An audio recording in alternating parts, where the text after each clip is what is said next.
આકાશવાણી સમાચાર બકુલા પરમાર વાંચે છે. સૌપ્રથમ મુખ્ય સમાચાર. પ્રધાનમંત્રી નરેન્દ્ર મોદી અને રાષ્ટ્રપતિ મેક્રો આજે માર્સેમાં ભારતના પ્રથમ નવા દૂતાવાસનું સંયુક્ત રીતે ઉદ્ઘાટન કરશે. જાણીતી ફિલ્મ અભિનેત્રી દીપિકા પદુકોણે વિદ્યાર્થીઓને નિષ્ફળતાના ડરની ચિંતા કર્યા વિના તેમની શક્તિઓ ઉપર ધ્યાન કેન્દ્રિત કરવા વિનંતી કરી. કેન્દ્રીય ગૃહમંત્રી અમિત શાહે સુરક્ષા એજન્સીઓને સતર્ક રહેવા અને જમ્મુ કાશ્મીરમાં આતંકવાદને નાબૂદ કરવા સાથે મળીને કામ કરવા આહવાન કર્યું. પ્રયાગરાજમાં મહાકુંભના માઘી પૂર્ણિમા સ્નાનમાં આજે માનવ મહેરામણ. આજે દેશભરમાં મહાન સંત રવિદાસની જન્મજયંતિની ઉજવણી. અને નરેન્દ્ર મોદી સ્ટેડિયમ ખાતેની છેલ્લી વન ડે મેચમાં ઇંગ્લેન્ડે ટોસ જીતીને બોલિંગ પસંદ કરી. સમાચાર વિગતવાર. પેરિસમાં ઉચ્ચસ્તરીય કાર્યક્રમો બાદ પ્રધાનમંત્રી નરેન્દ્ર મોદી ફ્રાન્સના રાષ્ટ્રપતિ ઇમાન્યુએલ મેક્રો સાથે માર્સે પહોંચ્યા છે. પ્રધાનમંત્રીનું આગમન થતાં ભારતીય સમુદાય દ્વારા ઉષ્માભર્યું સ્વાગત કરવામાં આવ્યું હતું. પ્રધાનમંત્રી શ્રી મોદી અને રાષ્ટ્રપતિ મેક્રો આજે માર્સેમાં ભારતના પ્રથમ નવા દૂતાવાસનું સંયુક્ત રીતે ઉદ્ઘાટન કરશે. શ્રી મોદી અને મેક્રો અન્ય ઘણા કાર્યક્રમોમાં પણ હાજરી આપશે. પ્રધાનમંત્રીએ સોશિયલ મીડિયા પોસ્ટમાં કહ્યું કે આ મુલાકાત ભારત અને ફ્રાન્સ વચ્ચેના સંબંધોને વધુ મજબૂત બનાવશે. તેમણે કહ્યું કે ભારતીય દૂતાવાસ પરસ્પર સંબંધોને મજબૂત બનાવશે. આ અંગે સાંભળીએ એક અહેવાલ. ये कॉन्सुलेट जो है दक्षिण फ्रांस को सर्व करेगा. वहाँ तकरीबन हमारे 12,000 लोग हैं. काफी मेजर इंडस्ट्रीज हैं वहाँ, जैसे एरोस्पेस है, केमिकल्स हैं, हेल्थ और बायोटेक्नोलॉजी के एरियाज हैं. और इसके अलावा जैसे आप जानते हैं मार्सेई फ्रांस का दूसरा सबसे बड़ा शहर है और मेडिटेरेनियन का बड़ा मेजर पोर्ट है. શ્રી મોદીએ એમ પણ કહ્યું કે આજે તેઓ પ્રથમ અને બીજા વિશ્વયુદ્ધમાં શહીદ થયેલા ભારતીય સૈનિકોને શ્રદ્ધાંજલિ આપશે. બંને નેતાઓ આંતરરાષ્ટ્રીય થર્મોન્યુક્લિયર પ્રાયોગિક રિએક્ટરની પણ મુલાકાત લેશે. આ એક બહુરાષ્ટ્રીય પહેલ છે જેનો ઉદ્દેશ વૈશ્વિક લાભ માટે પરમાણુ ઉર્જાનો ઉપયોગ કરવાનો છે. જાણીતી ફિલ્મ અભિનેત્રી દીપિકા પાદુકોણે વિદ્યાર્થીઓને નિષ્ફળતાના ડરની ચિંતા કર્યા વિના તેમની શક્તિઓ ઉપર ધ્યાન કેન્દ્રિત કરવા વિનંતી કરી છે.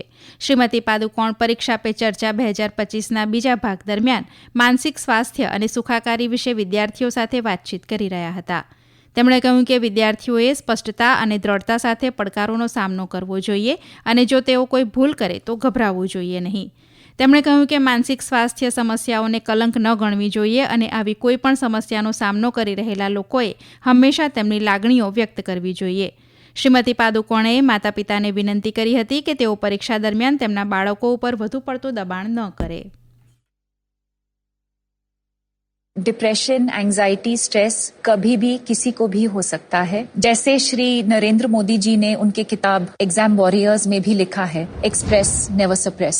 It really takes off a lot of weight off your shoulders. And when you're preparing for exams in particular, you start feeling better. You feel like अच्छा अब मैं एग्जाम पे मैं फोकस कर सकती हूँ क्योंकि मेरा जो इशू है उसके बारे में मैंने बात किया है and you're able to just focus and live a healthier, better life. કેન્દ્રીય ગૃહમંત્રી અમિત શાહે તમામ સુરક્ષા એજન્સીઓને સતર્ક રહેવા અને જમ્મુ કાશ્મીરમાં આતંકવાદને નાબૂદ કરવા માટે સાથે મળીને કામ કરવા આહવાન કર્યું છે. શ્રી શાહે ગુપ્ત માહિતી માટે ટેકનોલોજીના મહત્વનો પુનરોચ્ચાર કર્યો હતો. ગૃહમંત્રીએ કહ્યું કે આતંકવાદી ભંડોળ ઉપર દેખરેખ, નાર્કો આતંકના કેસ ઉપર પકડ મજબૂત બનાવવી અને જમ્મુ કાશ્મીરમાં સમગ્ર આતંકવાદી ઇકોસિસ્ટમને નાબૂદ કરવી તે નરેન્દ્ર મોદી સરકારની પ્રાથમિકતા છે. ગઈકાલે નવી દિલ્હીમાં જમ્મુ કાશ્મીરમાં સુરક્ષા પરિસ્થિતિની સમીક્ષા કરવા માટે ઉચ્ચસ્તરીય બેઠકોની અધ્યક્ષતા કરતા સીઆરપીએફના શિયાળુ કાર્યયોજનાની સમીક્ષા કરી. તેમણે સીઆરપીએફને ભારતીય સેના અને જમ્મુ કાશ્મીર પોલીસ સાથે તાલમેલ ચાલુ રાખવા નિર્દેશ આપ્યો. ગૃહમંત્રીએ જમ્મુ અને કાશ્મીરમાં કાર્યરત ગુપ્ત માહિતી ઉપકરણની પણ સમીક્ષા કરી હતી. આ બેઠકો ભારતીય સેના અને જમ્મુ કાશ્મીર પોલીસ સાથે તાજેતરમાં યોજાયેલી ઉચ્ચસ્તરીય બેઠકોના અનુસંધાનમાં હતી. ચાલુ નાણાકીય વર્ષમાં દેશના ચોખ્ખા પ્રત્યક્ષ કર વસૂલાતમાં વાર્ષિક ધોરણે 14.69% વધારો થયો છે, જે 17,78,000 કરોડ રૂપિયાથી વધુ છે. કેન્દ્રીય પ્રત્યક્ષ કરવેરા બોર્ડ દ્વારા જાહેર કરાયેલા આંકડા મુજબ નાણાકીય વર્ષ 2023-24ની સરખામણીમાં કુલ પ્રત્યક્ષ કર વસૂલાતમાં 19%નો વધારો થયો છે. વ્યક્તિગત આવકવેરાની વસૂલાત વધીને 9,47,000 કરોડ રૂપિયાથી વધુની થઈ છે, જ્યારે કોર્પોરેટ કર વસૂલાત 7,70,000 કરોડ રૂપિયાથી વધુની થઈ છે. આ સમાચાર આપ આકાશવાણી ઉપરથી સાંભળી રહ્યા છો. આ સમાચાર આપ અમારી YouTube channel AIR news Gujarat ઉપર પણ સાંભળી શકશો. વધુ સમાચાર માટે અમારી વેબસાઇટ newsonair.gov.in/gujarati અને અમારા એક્સ હેન્ડલ AIR_news_ABAD ને ફોલો કરશો. પ્રયાગરાજમાં આજે મહાકુંભનું માઘી પૂર્ણિમા સ્નાન ચાલી રહ્યું છે. આ સ્નાનનું વિશેષ મહત્વ છે કારણ કે તે કલ્પવાસની ખાસ વિધિના સમાપનનું પ્રતીક છે. આ વર્ષે 10 લાખથી વધુ કલ્પવાસીઓ તેમાં ભાગ લેશે. મહાકુંભમાં કલ્પવાસ ખાસ કરીને ફળદાયી માનવામાં આવે છે. એવું માનવામાં આવે છે કે માઘ પૂર્ણિમા સુધી પ્રયાગરાજમાં સંગમના કિનારે કલ્પવાસ કરવાથી 1000 વર્ષની તપસ્યાનું ફળ મળે છે. ઉત્તર પ્રદેશ સરકારે આ પ્રસંગે ખાસ ટ્રાફિક વ્યવસ્થા તેમજ મજબૂત સુરક્ષા વ્યવસ્થા કરી છે. 13મી જાન્યુઆરીથી શરૂ થયેલા મહાકુંભમાં અત્યાર સુધીમાં 46 કરોડથી વધુ ભક્તોએ પવિત્ર સંગમમાં સ્નાન કર્યું છે. આજે દેશભરમાં સંત રવિદાસની જન્મજયંતિ ઉજવવામાં આવી રહી છે. તેઓ 14મી સદીના એક મહાન સંત હતા. તેમના અનુયાયીઓ દર વર્ષે માઘી પૂર્ણિમાના રોજ વારાણસીના ગીર ગોવર્ધનપુરમાં શ્રી ગુરુ રવિદાસ જન્મસ્થાન મંદિરમાં તેમની જન્મજયંતિ ઉજવવા માટે ભેગા થાય છે. રાષ્ટ્રપતિ દ્રૌપદી મુર્મુએ ગુરુ રવિદાસની જન્મજયંતિ ઉપર દેશવાસીઓને શુભેચ્છા પાઠવી છે. સોશિયલ મીડિયામાં રાષ્ટ્રપતિએ કહ્યું કે ગુરુ રવિદાસજીએ માનવતાની સેવાને પોતાનું લક્ષ્ય બનાવ્યું હતું. તેમણે કહ્યું કે તેઓ ધર્મ અને જાતિના આધારે ભેદભાવ દૂર કરવા અને સમાજમાં એકતા લાવવા માટે સમર્પિત રહ્યા હતા. આજે સમાજ સુધારક દયાનંદ સરસ્વતીને તેમની જન્મજયંતિ ઉપર ગૃહમંત્રી અમિત શાહે શ્રદ્ધાંજલિ અર્પણ કરી. સોશિયલ મીડિયા પોસ્ટમાં તેમણે કહ્યું કે સ્વામી દયાનંદ સરસ્વતીએ વેદો તરફ પાછા ફરો સૂત્ર આપ્યું અને સાંસ્કૃતિક રાષ્ટ્રવાદને પુનર્જીવિત કર્યો હતો. સંસદીય સમિતિએ શિયાળામાં પરાળી બાળવાના બનાવો ઘટાડવા માટે પાક માટે લઘુત્તમ ટેકાના ભાવ MSPની જેમ ડાંગરની પરાળી માટે લઘુત્તમ ભાવ નક્કી કરવાની ભલામણ કરી છે. ગઈકાલે રાજ્યસભામાં રજૂ કરાયેલા અહેવાલમાં ગૌણ કાયદા સમિતિએ ખરીફ પાકની મોસમ પહેલા પરાળીના પ્રતિ યુનિટ ભાવની સમીક્ષા કરવા અને તેને વાર્ષિક ધોરણે સૂચિત કરવાનું સૂચન કર્યું હતું. જમ્મુ કાશ્મીરમાં નિયંત્રણ રેખા પાસે IED વિસ્ફોટમાં શહીદ થયેલા 2 સૈનિકોમાં એક આર્મી કેપ્ટનનો પણ સમાવેશ થાય છે. ગઈકાલે પેટ્રોલિંગ દરમિયાન અખનૂર સેક્ટરના લાલેલી વિસ્તારમાં IED વિસ્ફોટમાં 2 સૈનિકો શહીદ થયા હતા. ઘટના બાદથી સેનાના જવાનો તપાસ અભિયાન કરી રહ્યા છે. ભારતીય સેનાએ બંને બહાદુર સૈનિકોને શ્રદ્ધાંજલિ આપી હતી. શહીદોને શ્રદ્ધાંજલિ આપતા લેફ્ટનન્ટ ગવર્નર મનોજ સિંહાએ કહ્યું કે તેમની બહાદુરી અને બલિદાન ક્યારેય ભૂલાશે નહીં. ભારત અને ઇંગ્લેન્ડ વચ્ચે 3 મેચની એકદિવસીય શ્રેણીની છેલ્લી મેચ અમદાવાદમાં નરેન્દ્ર મોદી સ્ટેડિયમ ખાતે શરૂ થઈ છે, જેમાં ઇંગ્લેન્ડે ટોસ જીતીને બોલિંગ પસંદ કરી છે.